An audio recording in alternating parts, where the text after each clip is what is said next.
Hi everybody, welcome to this panel which will wrap up today's proceedings. I just want you to know that these lights are so bright.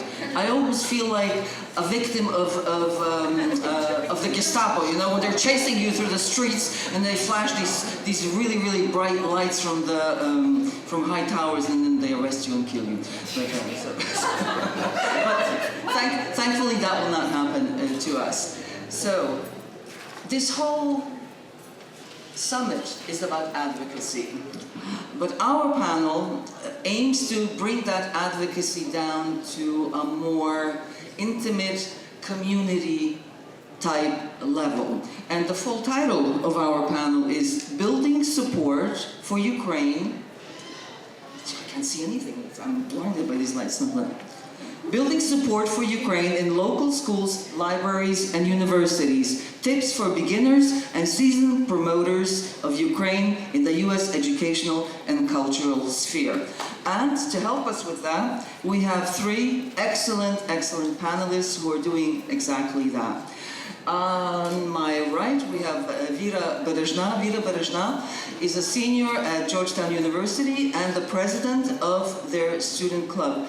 Vera comes with a very unique perspective. She's graduating this year, by the way, but she's been advocating for Ukraine in many different places and on many different continents as a student in international schools and in universities. Vera actually grew up in Africa, and in South Africa and in Kenya, and so she's been spreading the word, the Ukrainian word, since she was a little kid. Anya Petelina, to my right, is the education chair of the Ukrainian National Women's League of America, an organization that I am proud to be a member of, and an organization that is celebrating still, because we like celebrating for a long time, celebrating its centennial. We're the oldest Ukrainian-American organization, period. So, you know, so that's pretty cool. Anya, in her capacity, has worked out a fantastic project about getting Ukrainian books into public libraries, and she will tell us about that. And to my left, we have Eugene Luciw, who is a lecturer. Where is it? A lecturer and a trustee at Manor University, and he is active in the Philadelphia Ukrainian Congress Committee of America. Eugene will talk about advocating for Ukraine with other advocacy groups. You know, we're not the only hyphenated Americans in this planet. There are, you know, there are many of them. And sometimes joining forces is necessary and very effective. And Eugene has done a lot of that kind of organizational and, how shall I put it, inter-ethnic sort of blending in Philadelphia, and we're very eager to learn from his experience and learn from his tips. So this is how I propose we do this. Each one of our panelists will speak for 5 to 7 minutes, then I will ask them 1 or 2 questions, and then we'll turn it to a general discussion. Now, Vera. Vera, in her capacity as president of the Ukrainian Students' Club at Georgetown, has done something that nobody has done before. She has prepared, she's approaching her job in a scientific, academic manner. She and her gang have worked out a rather extensive questionnaire that aims to ascertain what does student advocacy look like? What are Ukrainian clubs doing in all of these universities? How many Ukrainian kids are there? How can they collaborate on projects? How can they be more effective than they already are? So without further ado, let's hear it from Vera. Hello everyone, my name is Vera Berezhny. I'm the president of the Georgetown University Ukrainian Society, and as Irena introduced, we have taken it upon ourselves to investigate what Ukrainian student groups across the United States, what they've been doing over the last couple of years, because we realized that people are active all across the United States, but we don't actually know what each of us is doing.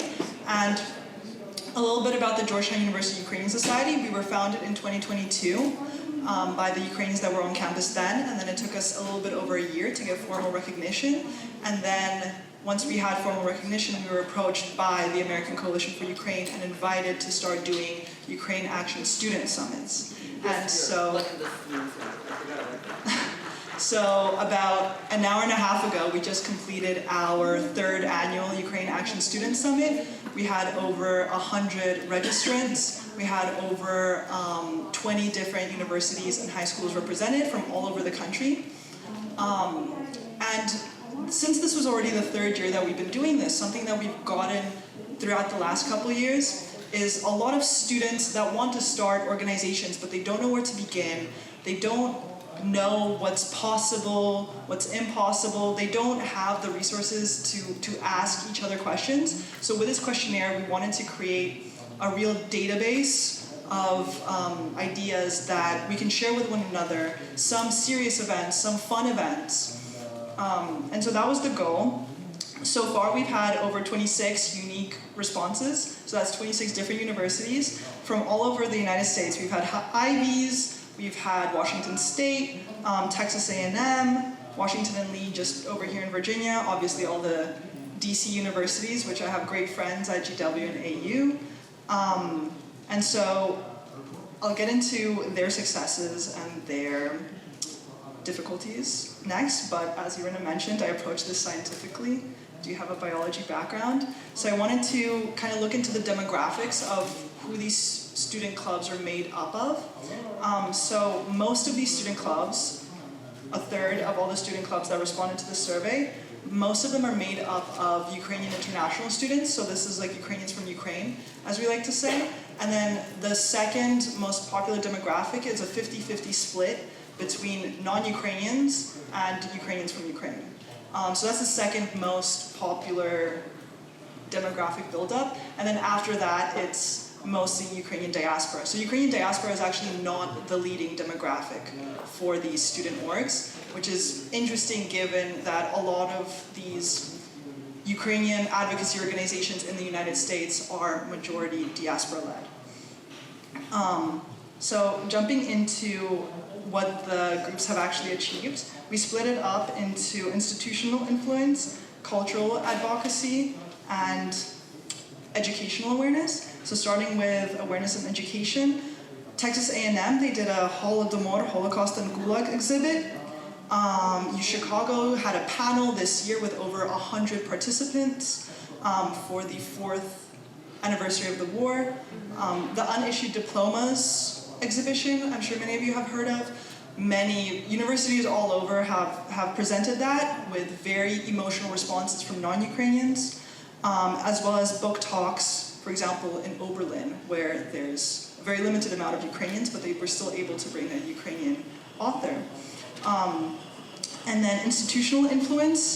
At Dartmouth in 2024, they renamed the Russian department to the Eastern European and Eurasian department, which was a huge institutional change, which all weekend we've been discussing that universities in the United States are extremely slow to change these departments. And that's a big difficulty that all of us as student groups indicated on the survey that we're having difficulty with.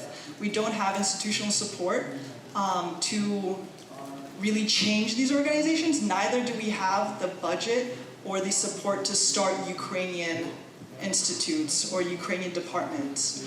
Because as much as we want to change these from Russian to more Ukrainian-facing ones, or at least separate from post-Soviet studies, from Russian studies to Eastern European studies, there's no toolkit really for students across the United States. So I think that's what I found throughout this research, that a lot of students need. They need more support in changing these institutions and finding funding, as well as qualified professors or experts that can teach at these new departments. And then my favorite was a lot of stories about cultural advocacy. So in the University of Washington, they did a Petrikivka painting workshop, many non-Ukrainians. At Rutgers University, they did a paint and sip night, where they painted Ukrainian paintings and sipped kvass, which I'm very jealous of. I have a bottle for you. I hate this stuff. Well, I love it. Middlebury did a United for Ukraine showcase where they had over 170 people. They raised $2,000, but they got more than 50 non-Ukrainians to dance Ukrainian dances at this showcase. And these are just a few examples of huge wins that we've had, but also the difficulty of finding help in starting Ukrainian departments, as well as difficulties in connecting with non-Ukrainians after 4 years. So with that, I want to leave that there's a lot of hope. A lot of us are doing great things, we just don't know about it. So in the future, I hope to keep collecting responses and keep uniting everybody to have access to resources, to ideas, and to institutions that can help back our efforts. Thank you.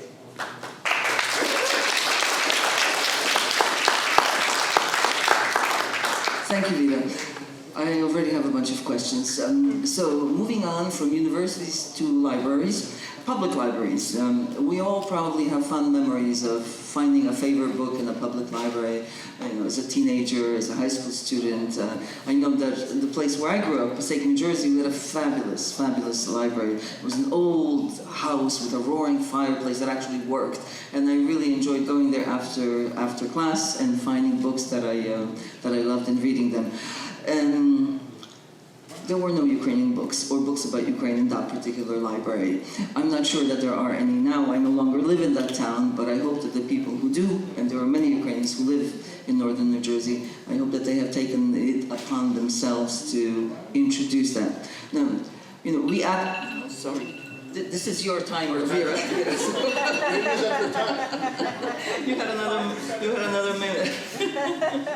Sorry. We advocate on every level. We advocate with our elected officials, we advocate with governors, we advocate with politicians, we advocate with the media, we advocate in our communities with our neighbors, we advocate for Ukraine everywhere we can. But libraries are a particularly important place because people go to libraries to become smarter, to learn something.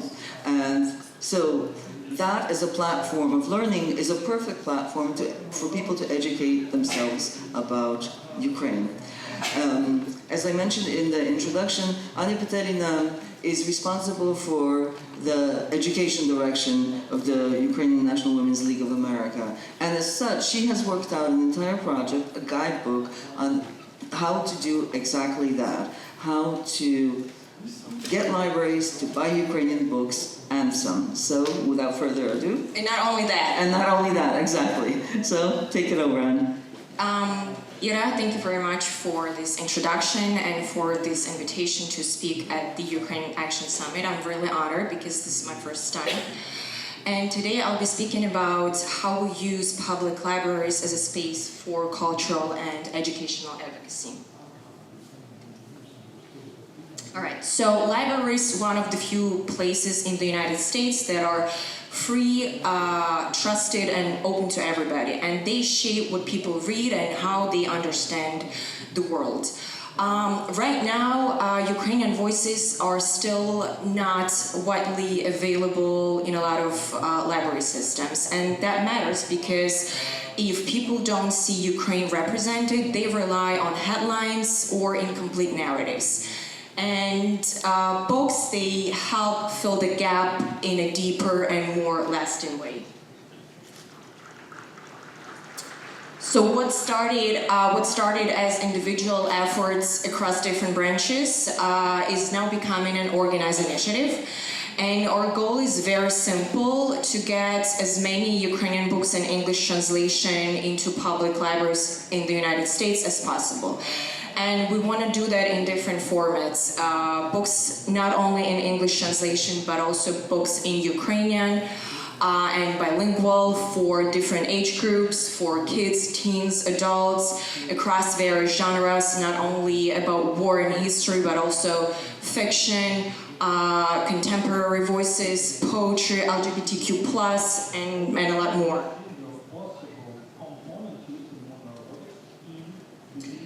So when we approach libraries, we build relationship. We try to work directly with librarians, and we try to understand their needs. We also help them simplify the process. We provide curated book lists, we suggest titles, we connect them vendors, and most importantly is that we try to match Ukrainian books with their communities, so the books get read.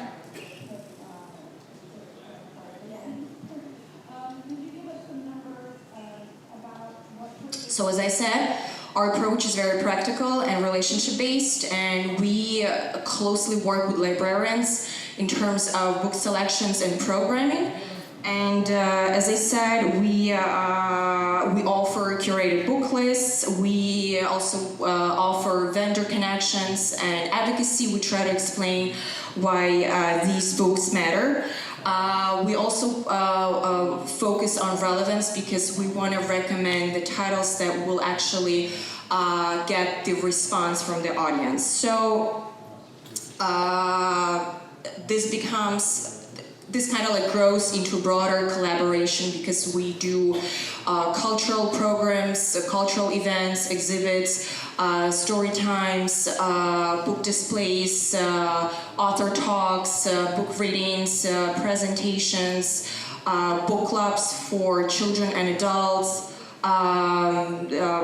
book displays, as I said, and in some cases this becomes ongoing programming and long-term partnerships.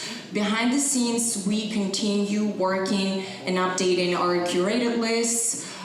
We continue suggesting accessible titles. We continue helping libraries source the books. And we try to recommend the books that their communities will read and use.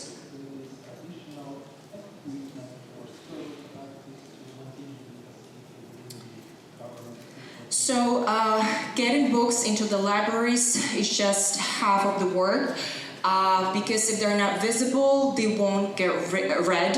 So we focus on doing book displays, we focus on organizing events, we focus on including information about them in newsletters. We also work on promoting information on social media. We try to reach out to influencers and ask them to advertise the books that are available in public libraries. So we, of course, we try to reach out to traditional media. And most importantly is that we try to match Ukrainian titles with the themes that many American readers already relate to. And this is what I want to show you. This is a read-alike. This is just a sample, an example. So what we did, we collaborated with literary experts on creating a curated book list. It's not a book list. It's a matching. It's recommendation pairings.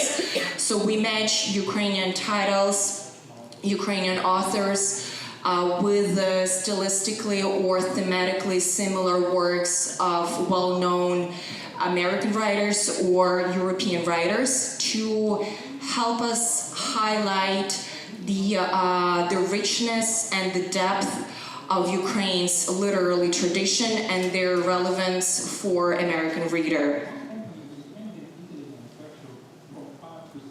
So, as I said, you can take, so this is just a very little sample of what we're working on, and they're going to be available as handouts.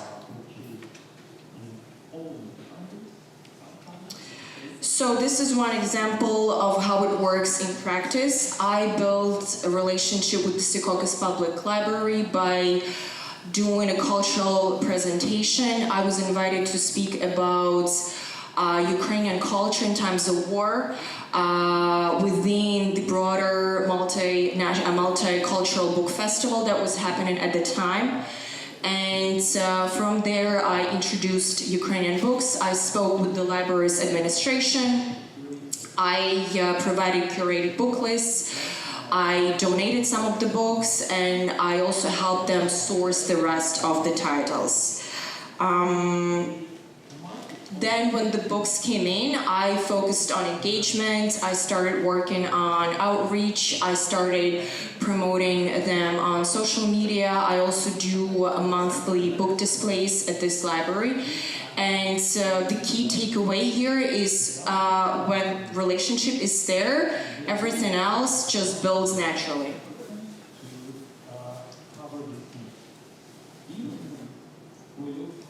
So I think this is my favorite part. So one of the biggest challenges has been that a lot of this work started off pretty scattered.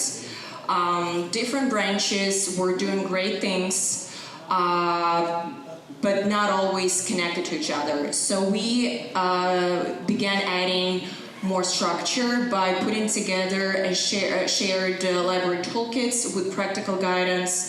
And we also created a more coordinated approach across different branches.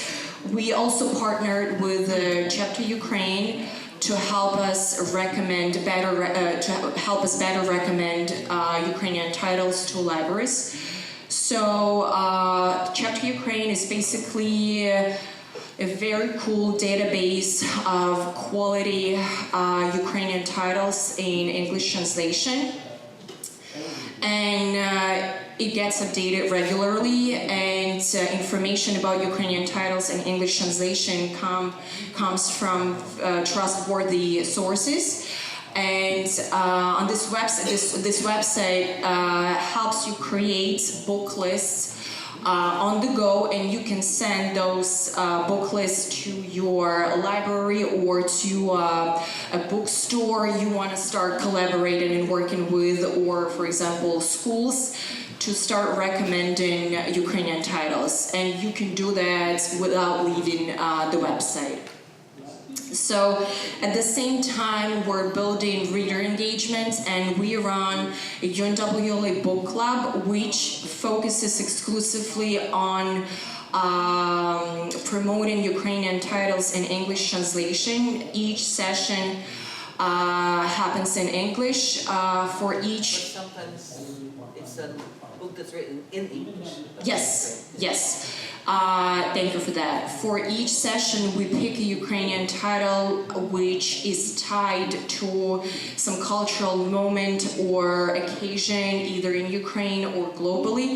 We also invite guest speakers, and we strive to invite people without Ukrainian background to get that unique perspective on a Ukrainian literature outside Ukrainian context. And those people, they help us broaden the conversation and help us highlight why Ukrainian literature is meaningful, relevant, and universal for American reader. Last year, we launched a Ukrainian book challenge in collaboration, in partnership with URI and GUUS Foundation. And this is a very simple campaign. It's a social media campaign where you're encouraged to buy one book of a Ukrainian author or about Ukraine in English, and take a picture or take a video with it and post it on social media, and use a special tag and invite 5 people to join this campaign. And this campaign was endorsed by Timothy Snyder, who said that one sold Ukrainian book is a vote for Ukrainian culture, and I couldn't agree more. All of this helps connect work in libraries with a real interest from readers. So what we're seeing, we're starting to see a real progress. More Ukrainian titles are appearing in libraries across the United States. Partnerships are forming. Libraries create stands with Ukrainian literature. They create Ukrainian cultural exhibits. Some of the libraries, they start running regular Ukrainian programming. And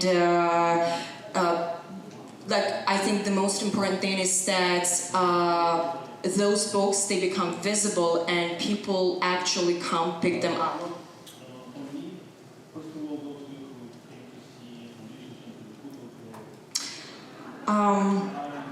So a few ongoing challenges. Libraries have different levels of resources. Sometimes budgets are tight, especially for foreign language collections. Logistics can be complicated sometimes. In large library systems, it's not easy to understand who is the right person is to contact.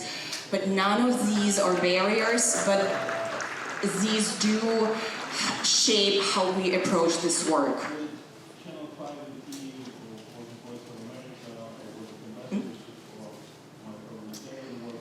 So the next step is scaling what we're doing more intentionally. We'll continue strengthening and expanding partnerships with more libraries around the United States. We'll continue working on increasing visibility through partnerships with media and influencers, and overall growing programming, including making Spotlight on Ukraine initiative into an annual national project.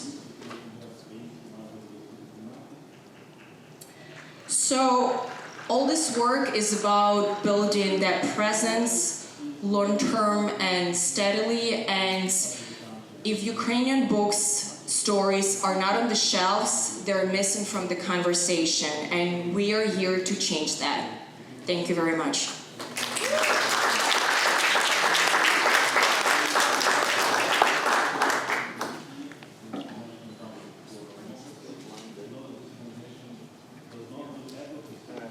Thank you, Anya.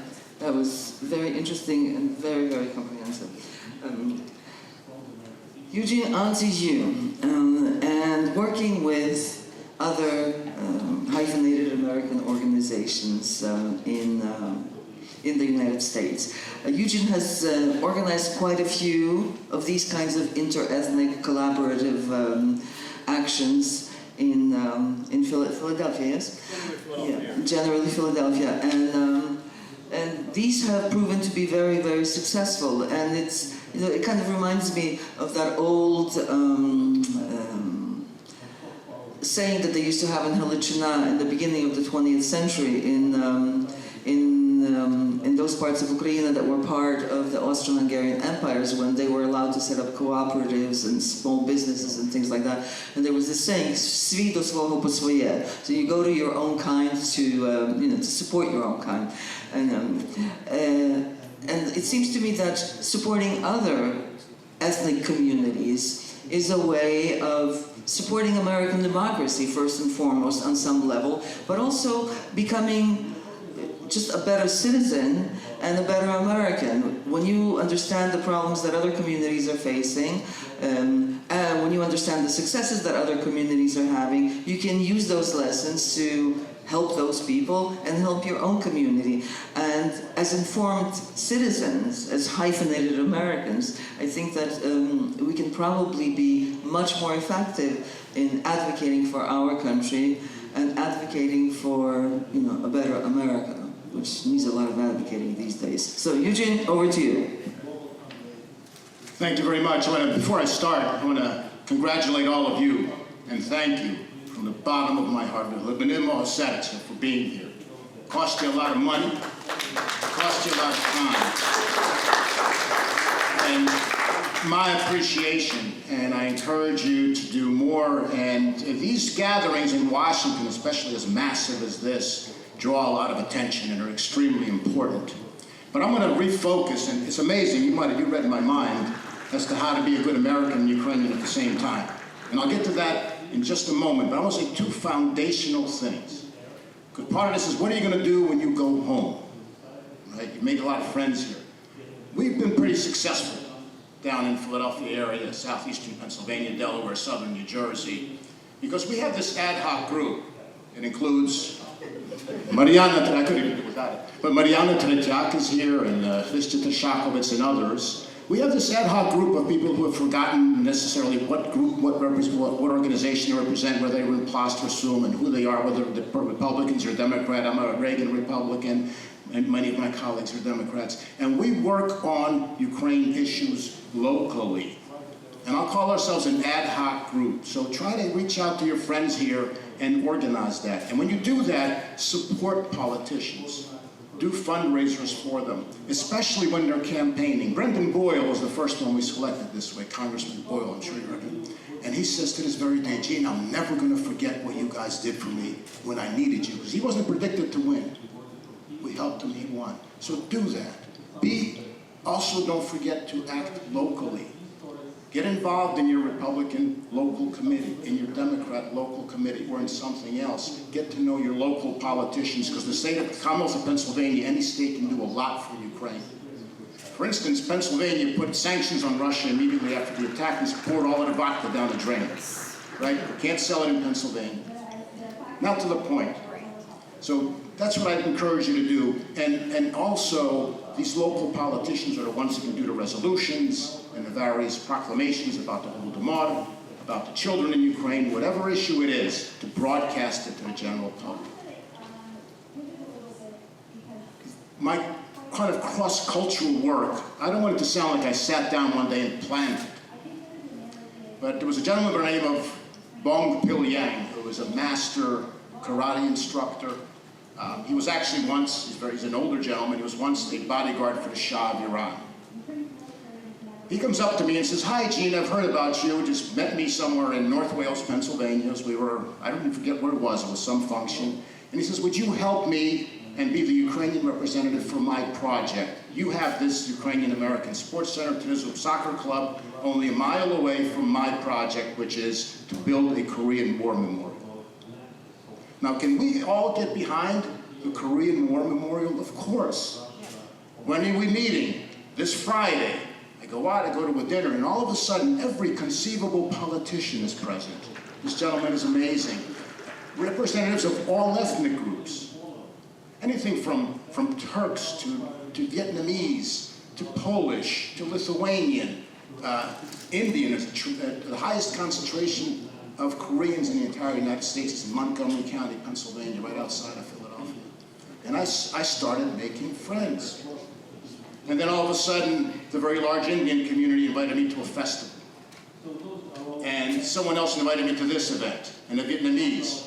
And all of a sudden, I'm running around to all of these events, and I'm having a whole hell of a lot of fun. Okay, it is fun to do this. And you're helping build this Korean War Memorial, and there it sits. We're part of that committee. And the respect that we got for being part of it. And whatever event you go to that these other ethnic groups have, guess what? They do the same thing we do, which hopefully you do, which is invite every damn politician that's near you to attend.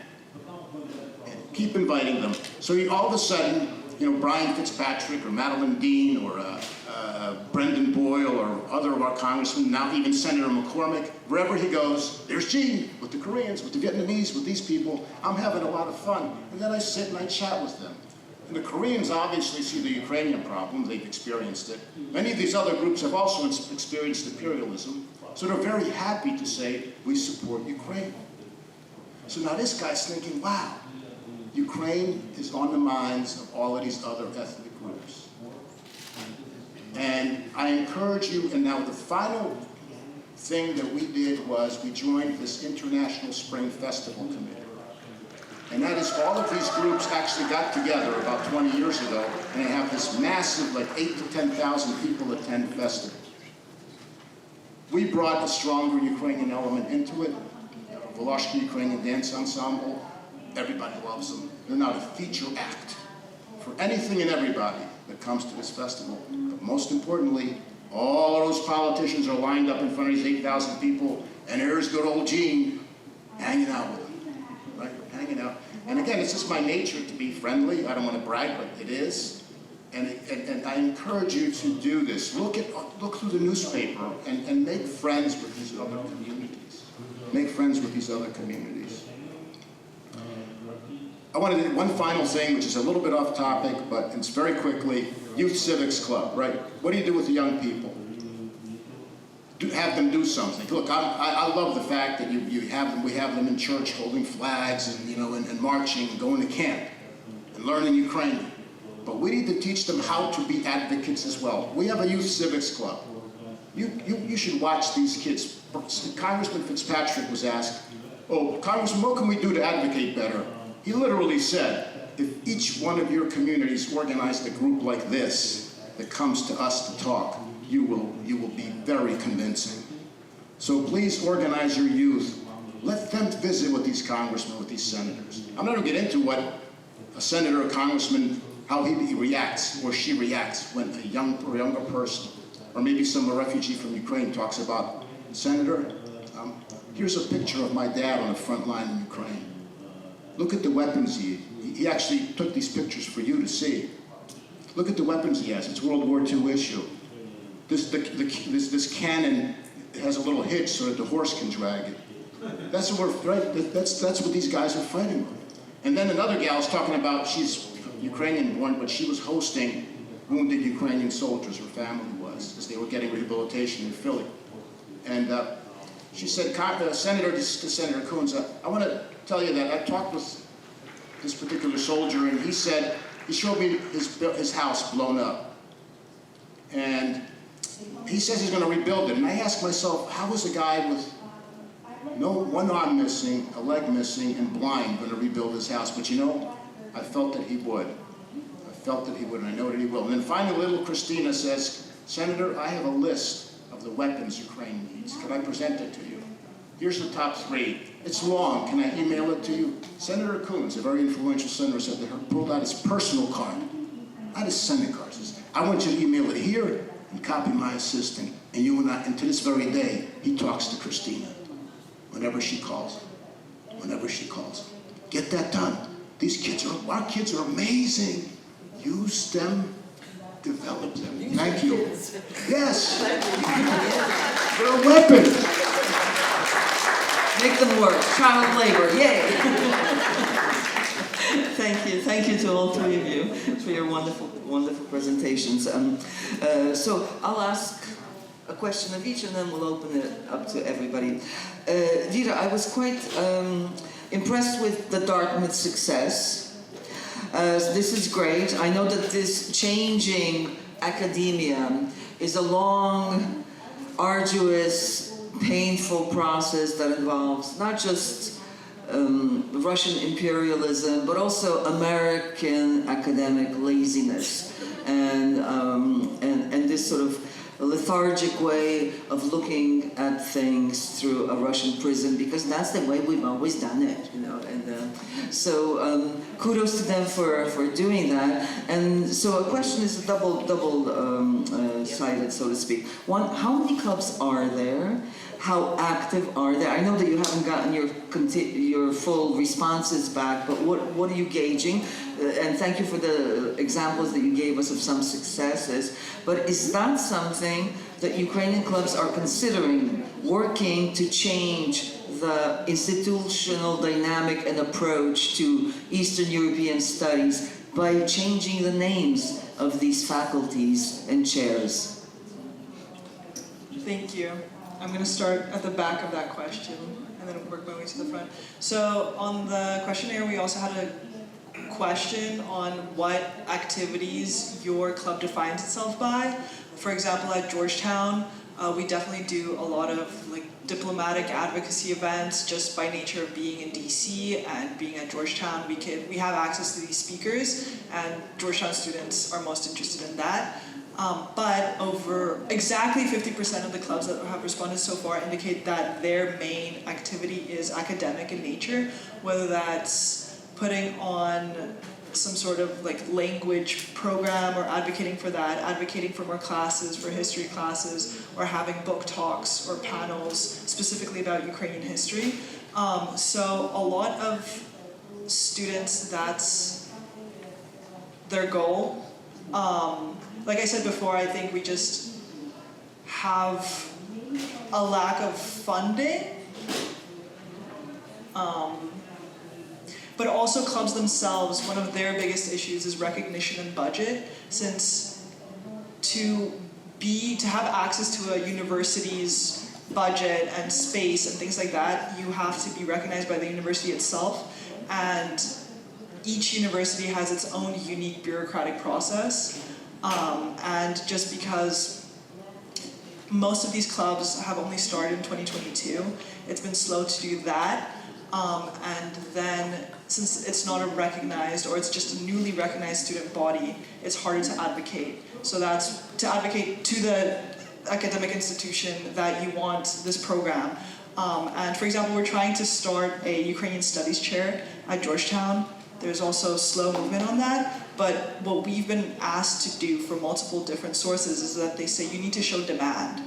And so if there's a limited number of Ukrainian students, or the Ukrainian students aren't interested in taking those classes, I really don't think we can rely on Ukrainian students. I think we need to show that why having Ukrainian studies classes, Ukrainian history classes, or just history classes where they separate between Russian history, Ukrainian history, history of the Baltic nations, all this, we need to show demand for that. And that's what a lot of Ukrainian students are trying to do. In terms of how many clubs there are, it's a flux because it depends on the students themselves. You know, we're only at a university for 4 years, so it takes time to start it up, to become active, and then the moment you become active, boom, you graduate and you're on to bigger and better. So it's in flux. I know on the database that I used, there were 50 university clubs, and also with this kind of campaign, I'd like to recognize that SUSTA as well is becoming more active and kind of reborn in the last 2-3 years. And SUSTA is the Student Union of Ukrainian Organizations in the United States. You might have heard about SUSK in Canada. It's super, super active, but we're all trying in the last 2-3 years to reunite and use the existing infrastructure to get in contact with each other. And like I said earlier, to share resources, and to also share expertise on how to best advocate for institutional change, and also just grassroots, like in our universities, to have more cultural events, have more intercultural events, things like that. Thank you. Anya, how does one choose a library? And I'm asking this question for myself. I live in Washington, D.C., and we have, I believe, 10 public libraries in the city. I've been to 3 of them. I haven't been to the rest of them. Give us some tips on selecting a library to convince them to buy these books and so forth and so on. And the things that you've done at the Sea Caucus Library are incredible. Congratulations. They look very, very impressive. And maybe tell us a little bit, what's the feedback been like? Are people interested? Are they reading these books?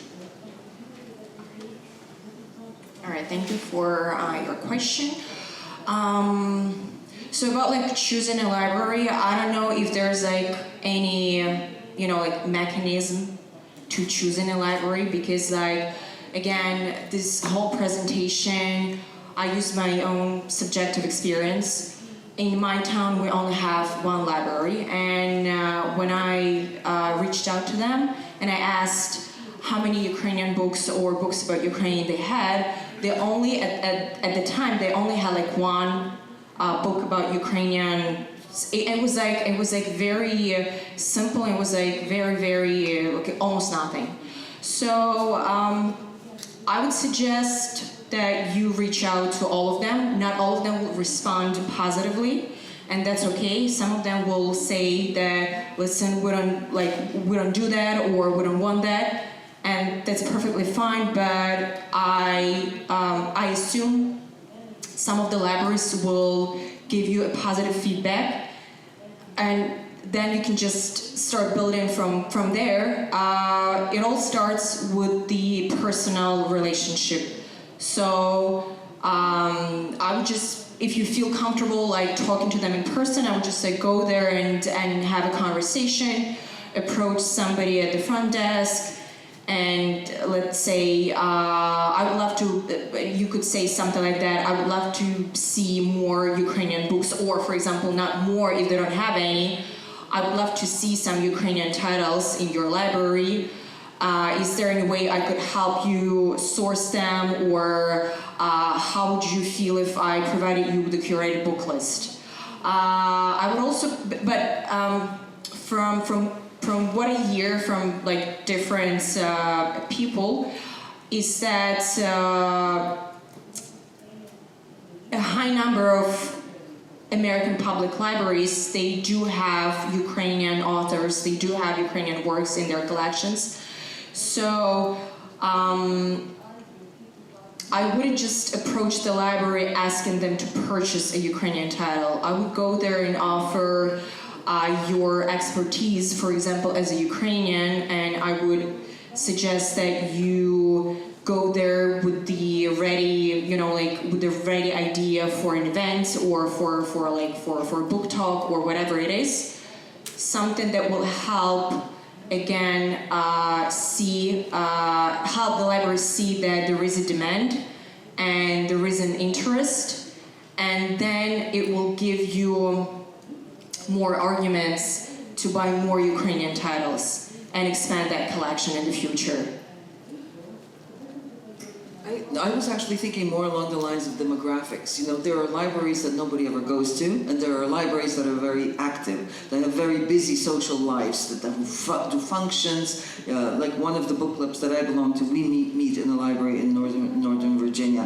So I suppose it's just common sense to approach a library that has a busy following, a lot of members, and try to do that. But what's the reaction been like in Sea Caucus to Ukrainian books and Ukrainian literature? Well, since the Ukrainian titles and English translation have recently been added to the collection of the Sea Caucus Public Library, I would say that it's not the reaction that I hope it would be. But people do get curious, people do ask, people do come and pick them up. So it's growing.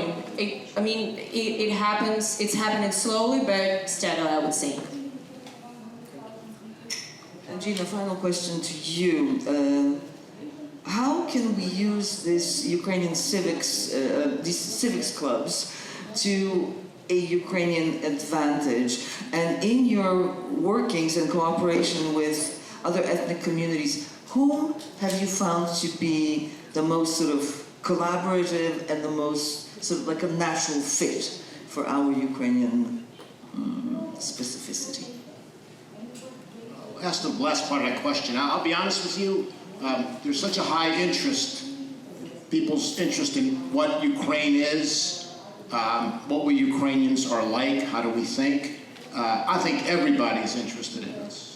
The Koreans had a special interest because of the similarities, and we're being asked in a way, Ukraine is, to kind of divide itself somewhat. The difference, of course, is that China is not the northern neighbor. In this case, Russia would be, as opposed to some created entity, some Donbas entity, whatever it might be. So, but everybody's open to us, right? Every community wants to be with us. And there's no reason why we can't get involved in their lives. So and like I said, most of these are fun events. The Indians have their festival of lights, and the Koreans have their events, and there's events all over the place that you can attend. So don't limit yourself by thinking what's my best place to go. Just pick the place that you think is going to be most fun and most productive. So, and you will be of interest to people. Especially if you make yourself interesting and you teach them a little bit of history. I was going to point out about, and Youth Civics Club, that's the place where you can feed the universities for these clubs. So these kids can stay together, and if they have a club to go to at the university level, that's actually something that could be very productive. I think we reestablished a club at Temple University at some point in time, and maybe even at Drexel, which was once a very strong one. I think that's being reestablished because of some of these youth kids. And that is keep them in the fold, keep them understanding that they can continue to be advocates, and give them that platform that you're giving them in college. That could be extremely productive. And changing the curriculum. The First Lady, Mrs. Zelensky, has that Global Coalition for Ukrainian Studies. That could be very helpful and convincing if you show your school that Notre Dame and Southern and Arizona State are developing Ukrainian studies programs. And that's being done internationally on every continent in the world. And this is what you guys should do. Or you're going to be behind? Yeah, right, there you go. Oh, Georgetown's part of it? Excellent. All right, great. And then I just attended, and I want to get back to the youth question, but one other tip, there's a Polish gal who was similar to you. She was born in Texas, which is a kind of strange place to be somebody who became a very Polish nationalistic type of a person. And she gave a lecture, which is interesting, about how Ukrainian history influences and explains the war today. And in an hour and a half, which if somebody ever invited her to lecture, she explained all of that, everything from Khmelnytsky to all of these waves of events and how they explain exactly what the Russians are doing right now, right? And I think it's something that would be very interesting. Now, the thing with these, with Youth Civics Club, you are using them as advocates, using them. Okay, I'm using kids again. I don't know what's the word I should use. Making them work. Yeah, engage them. Engage them. Yes, have them come to the events that you're going to. So advocacy. Now let them come up with their own projects. So for instance, our young people came up with a foreign policy game that they have every fall, or actually every spring, and they get the entire Ukrainian school together and divide them up into countries and create scenarios. Of course, Ukraine has always featured no scenarios, and they, as diplomats, go back and forth between the various countries and resolve these very dramatic events that often lead to wars as they declare them upon each other. But they learn a lot, and let them ask them what interests them. They have interests. You know, a lot of times our parents didn't. My father never asked me, what would you like to do? He always told me what you had to do. You had to become a doctor, a lawyer, or an engineer. You can't be a diplomat. It doesn't make enough money. Okay, again, the other thing is let these kids grow into who they want to be. That's something that I think our older generation has to do. That was a little bit long-winded. I apologize for that. But. Thank you. Before we start our discussion with the audience, I want to give a shout out to Petelina. You saw on the slides that Anya was showing that there's something called Chapter Ukraine. It is an initiative and a program to decolonize your bookshelf. And so, Katya, if we could ask you to say a few words about this wonderful project.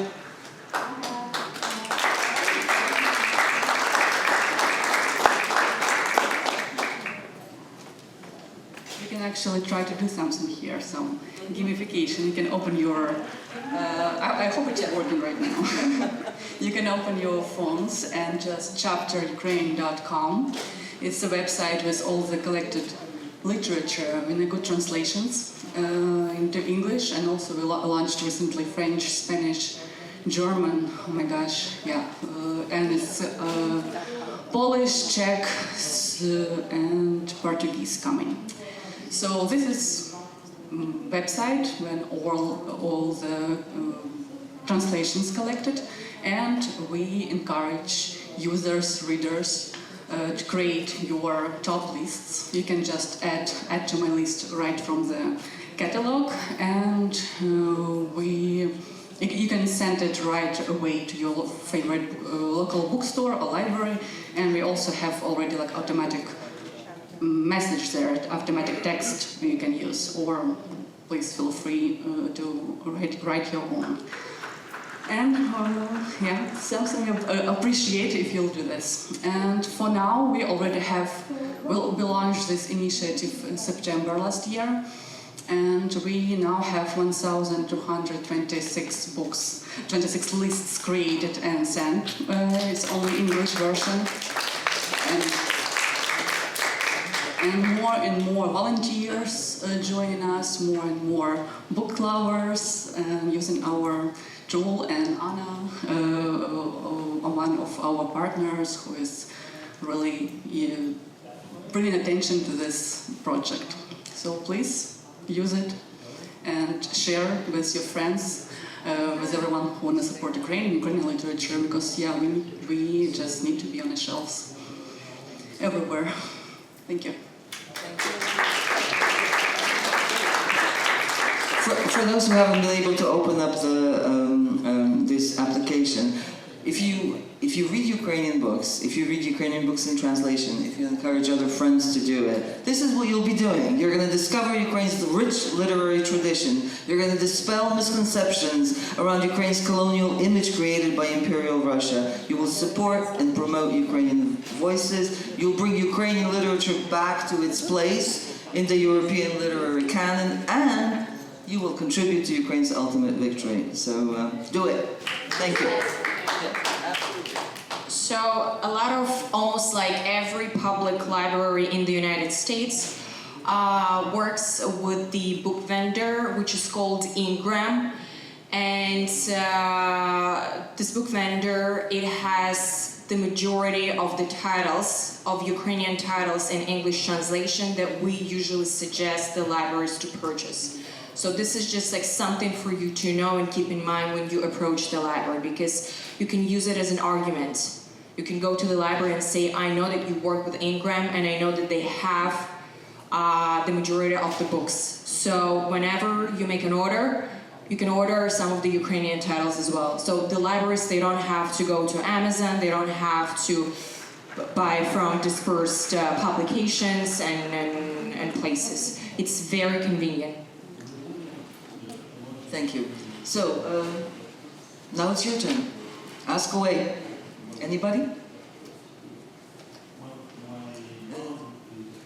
So please come to the microphone right here and then form a line and then we'll take your questions here.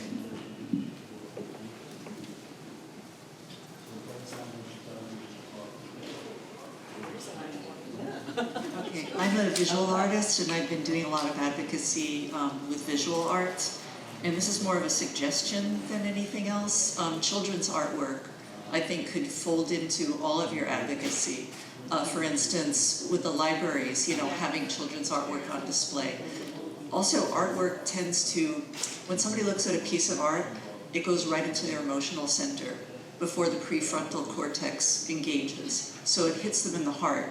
Then they can make decisions about it. So I would just encourage you to do that if you haven't already done that, or to do more of it.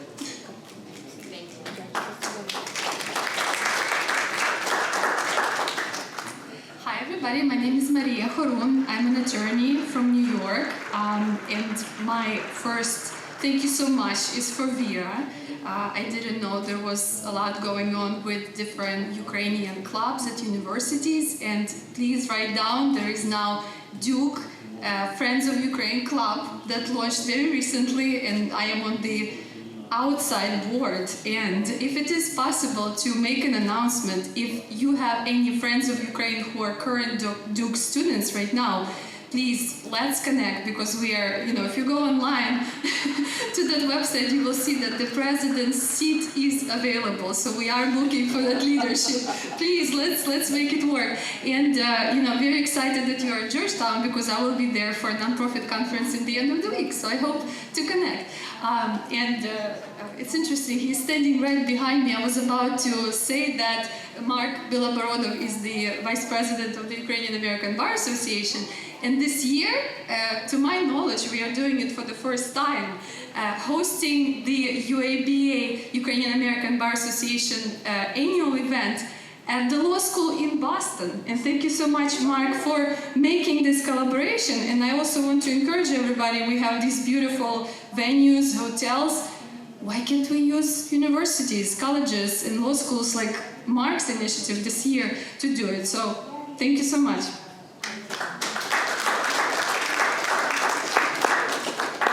Question for Vera.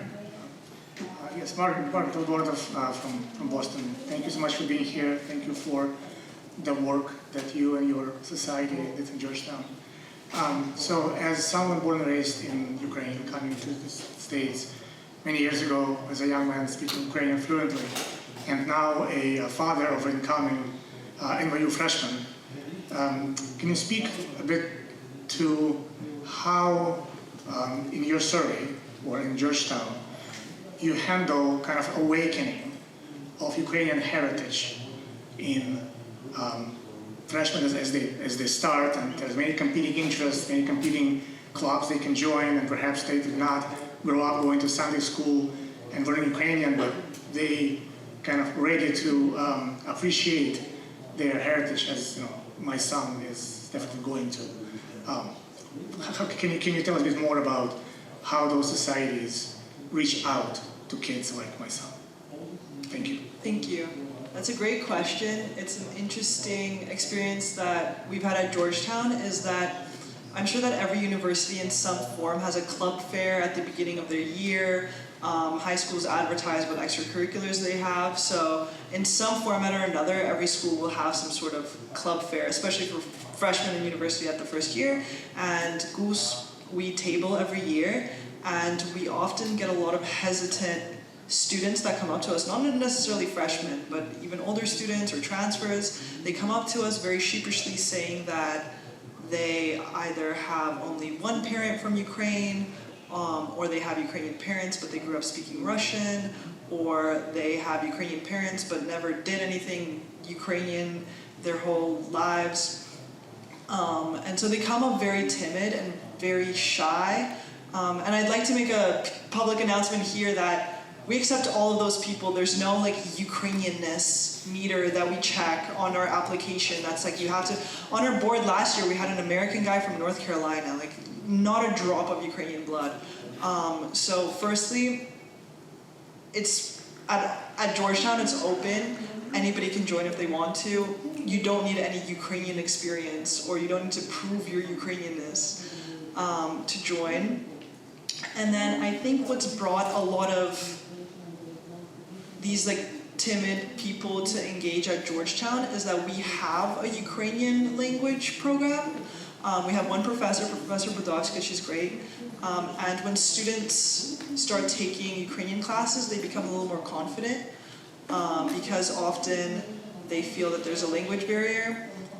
Even though, you know, in our society meetings, we switch between English and Ukrainian depending on who's there. We talk in Ukrainian all the time, like half napiv. So it really is open and flexible, and we have Ukrainians from Ukraine, from diaspora, from, again, people with no Ukrainian blood at all. But I do think that Ukrainian language classes do make a difference, which is why it's also important to start more Ukrainian language classes at universities. And then to the other part of the question, how do Ukrainians choose? Or how do people choose to become part of the Ukrainian society? That's an issue that every response in the survey has had, that engagement is difficult. Because firstly, just getting people to come to an event, non-Ukrainians to come to an event is difficult, but also getting people to choose time. You know, like as a university student that's graduating in 2 weeks, you know, I've got finals, I need to find a job, I've got 24 hours in a day, and I also want to have a social life. So it really is an intentional choice. And I think that's on part of the, whatever Ukrainian society at the university, that they need to advertise themselves, be visible. On the flip side, people also need to show initiative, and people need to want to do it. Because something that I've learned is you can teach somebody a skill. You can teach somebody something, but you can't teach care.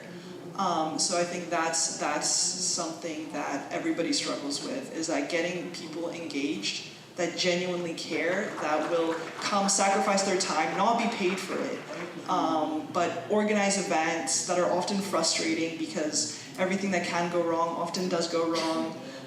So it takes commitment. It takes sacrifice, but like I started off, most of the organizations that I know are very open. There's no limit to, again, your Ukrainianness. I think I lost my train of thought after that, but yeah. One last question. I suppose the most important thing is once that Ukrainian heritage is reawakened, everybody around this person should do everything to keep it alive and alert and awake, so it doesn't go to sleep again. So. Good afternoon. My name is Irena Chalupa. I'm an immigration lawyer, and I would like to express my admiration of your everybody, of you people, your folks. job to popularize Ukrainian culture, Ukrainian literature, Ukrainian language. It's very important. It traditionally happens that a lot of my clients are Ukrainians, ethnic Ukrainians speaking Ukrainian language. It's their native language, their native culture, and they popularize in their small communities. For example, I'm from the state of New Jersey. A lot of Ukrainians live in our state, and there are Ukrainian schools, Ukrainian churches, as well as in the state of Maryland, state of Pennsylvania. Many people live in, let's say, Florida and California, other states. However, you know, their communities, their schools, Ukrainian schools, they're separated. I believe maybe people like you, devoted, organized, maybe it's makes sense to create some Ukrainian trajectory in this country. It's very important right now because, as all of you understand, the main purpose of Putin's Russia, current Russia, which cannot, explore, cannot disappear at this time, it's to destroy Ukrainian identity. It's a terrible thing. You need to think about it, but we must to create Ukrainian identity here in the United States and to protect Ukrainian nation, Ukrainian ethnicity in total, in global, So far, maybe it's people like you can create a project for creation a Ukrainian image in the world at this time. I believe it's very important. You raise very important topics, and Eugene wants to say a few words, and I'd like to say a few words. We all live in America. We are free to be as Ukrainian as we want to be in America. But we should not forget that we are living in America and we are also American citizens, or soon to be American citizens, or have the privilege of living here. So that's one thing to consider. I, for example, and I'm sure my colleagues here, we have a Ukrainian-American identity that we built for ourselves. And I think every Ukrainian who lives in a different country has to decide for himself, how does my Ukrainian life marry with my German life, my French life, my whatever life? Nobody is going to teach you how to be Ukrainian here in America. You are swimming against the tide in a huge American sea. You will be assimilated very quickly. So everything that you care about that is Ukrainian, every individual has to make a decision for themselves and work at that. Now, having said that, you don't work at that and live in the Ukrainian ghetto and forget about everything else that's going on here.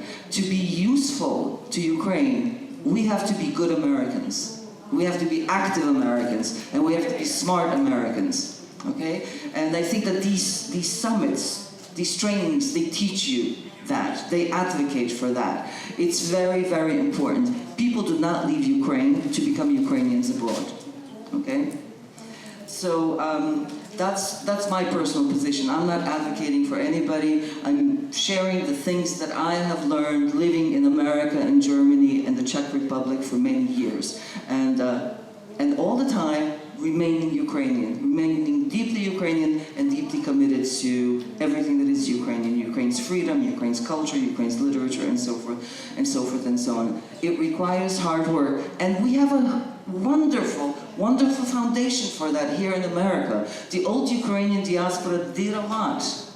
Sometimes the newcomer, the new diaspora, which doesn't want to call itself a diaspora, but which I think is funny, and I always tell everybody who's been here for longer than 5 years, you're the diaspora, goddammit, get used to it, embrace it, make it what you want it to be, and so these two parts have to maybe communicate better or whatever, but we have to build a small Ukraine here, but that Ukraine has to be American. Otherwise, we will be doing a disservice to both sides of our hyphenated souls. The war, while terrible, has been a great catalyst for so many things, for awareness about Ukraine, for increased activism, these summits, for example, and so forth and so on. So we have to learn to ride that crest, and once Ukraine wins, peace prevails, and Ukraine becomes a thriving and successful country, we have to continue working for awareness, for help. I mean, Ukraine hopefully will not always need help, but we have to continue advocating for Ukraine as American citizens. And we see other ethnic groups who do that very, very successfully. And so I don't think we have to develop the wheel. We know how it's done. So let's just do it. You're gonna make remarks. I'm gonna say 3 last questions. We're running a little bit behind. It's already 4 o'clock. I don't have a lot going on afterwards, but so 3 last questions. But please make your I'm just going to go. I love the issues, and I don't think there's one answer that's going to solve all of the difficulties we have in preserving Ukrainian culture and highlighting it and making it part of ourselves and helping Ukraine in the process and ourselves as a community. But a couple of things that we can whittle away at the edges, all right? And this is because of my experience. I've spent a lot of time in the coal regions of Pennsylvania. And we, at some point in time, the post-World War II diaspora, and I was born in Philly, so I'm indirectly part of that, we excluded them a long time ago because they can't speak Yuki. There are a lot of people I know that are very bitter about having been excluded, but they still go to church more than we do. They sing in their choirs more than we do. And they do Ukrainian things oftentimes more than we do.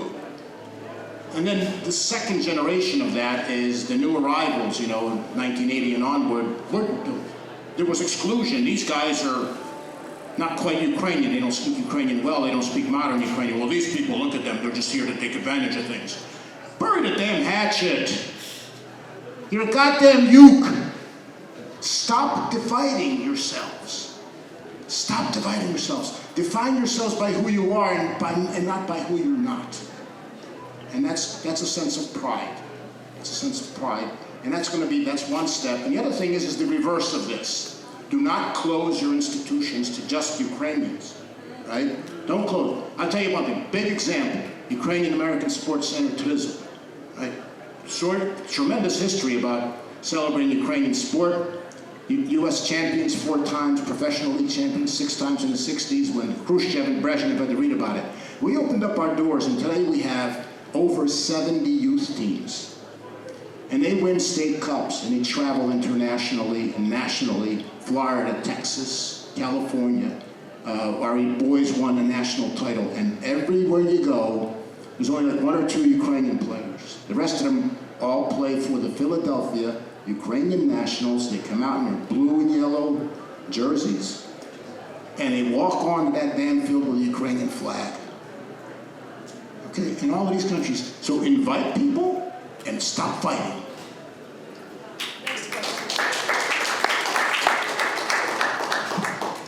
Hi, so my name is Tim Babic. I'm from California, and I want to say a great thank you to Alina to Anna for this library initiative.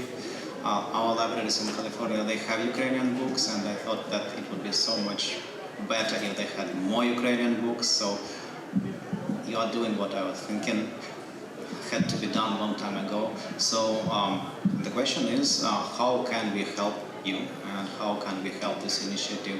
Maybe some tips besides just go to the libraries. What help do you need? Thank you for your question, and we do have a couple of branches in California. And so one of the steps, one of the things that you can do, you can reach out to one of the branches of UNWLA branches in California and tell them that LA, is it LA? No, it's San Francisco. San Francisco? Do we have a branch in San Francisco? Well, it doesn't really matter, but again, you can reach out to one of the branches of UNWLA and tell them about this initiative, about the library that has Ukrainian titles and wants to expand the collection. But again, like, get books into the library is like one thing, but we do have to keep doing work on making the titles more visible to make people come and want to pick them up. So it's all about organizing events, hosting author talks, but again, it could be reached with the help of the organizations like ours. So one of the things that you can do, one of the first things that you can do is to reach out to UNWLA, or could we go back to my presentation, the last slide? It has my email. So you can write it down and you can, send me an email and we'll go from there. Well, presenting myself as a member of the Women's Organization of America would sound a bit weird. Do you have some gender-neutral organization for this, or what do you think? We are running a little behind, or now a lot behind, so we can have that conversation We can outside. Wrap it up. Yep, we need to wrap it up, last questions, and then that's it. Good afternoon. Thank you, first of all, for this very enlightening conversation about things that I believe are at least as important, if not more, in terms of increasing support for Ukraine and its strength in power in America as weapons and diplomacy. I'm Dmitry Glinsky. I'm right now from New York. My roots are in Ukraine and Russia. I was born in Moscow. My mother was born in Kyiv. What I want to ask, and that follows up on several things that were said by panelists, is that yes, we're all hyphenated Americans, but there are also hyphenated Ukrainians. We all know there are great cultures of Crimean Tatar Ukrainians, Jewish Ukrainians, Ruthenians, and yes, also Russian Ukrainians, most of whom are deeply opposed to the Putin policies. Otherwise, they wouldn't choose Ukraine as a country to stay in during war time. But Putin's propaganda presented Ukrainian nationalism as exclusionary. And what is being done, what do you think should be done? Is it important how you have experienced in actually presenting those facets of Ukrainian culture, the hyphenated parts of it, and the art and the poetry and the literature that is created in those languages in Ukraine and in Ukrainian diaspora in times of war? And is that something that should be a special direction in the development of this cultural work that you have described so beautifully?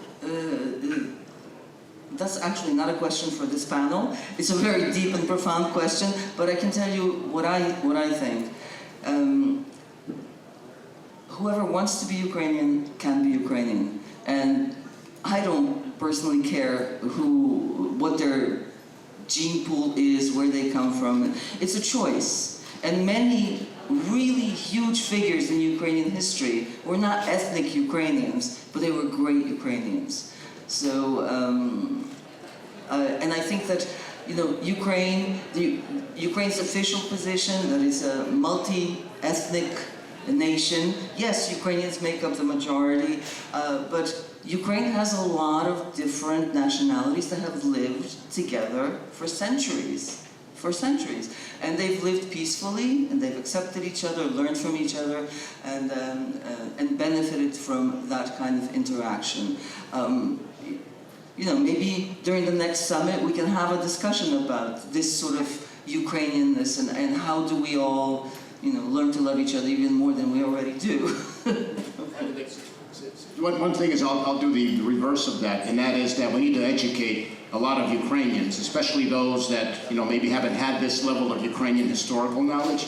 Ukraine is coming very close to the United States, where being Ukrainian is a state of mind and not a definition of what runs through your blood, right? Here in the United States, doesn't matter if I'm Irish, Polish, Ukrainian, Russian, if I'm an American, it's up here, and the same thing with Ukraine, we have that opportunity, and we have to teach people that they can celebrate whatever culture they want to celebrate in Ukraine. So we can have Islamists, we can have Buddhists, we have the Korean, my friends the Koreans, there's 30,000, 40,000 of them in southern Ukraine, right? They're also great Ukrainians. They don't even speak Korean terribly well. So I love the question, and it comes back to stop fighting.